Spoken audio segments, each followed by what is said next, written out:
ఏసయ్యా ఏసయ్యా మొడుకో నానయ్యా ఏసయ్యో ఏసయ్యో దండాకో నీకు అందరికి ఏసుదేవుటి పెదిరితే వందనాకు నేంటే దేవుటి వాగ్దానం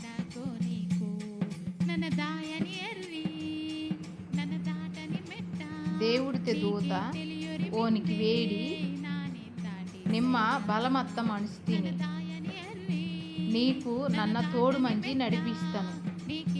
న్యాయాధిపతుల పుస్తకము 6వ అధ్యాయము 12వ వచనము. ప్రార్థన. యేసయ్యా నీకు వందనకు తండ్రి. అయ్యా ఇద్దు ప్రభా మమ్మ నీ పిల్ల బలహీనురికే కానీ నీ బల తినీసి నడిపిస్తాను దేవుటిని. నీ పిల్లకు ఓరి పణిగిని ఓరి ప్రయాణకిని ఓరి వ్యాపారకిని ఓరి ఆలోచనకిని నీ యాకి ఓడొరే నీ బలం తిని తీసుకొని జొరే పొందుకొని జొరే మున్నెడికి దాయటానికి సాయం తొంగింజొరే. ఈ మాట అంతా యేసయ్య పెదెత్తే తలపురమినం తండ్రి. ఆమేన్.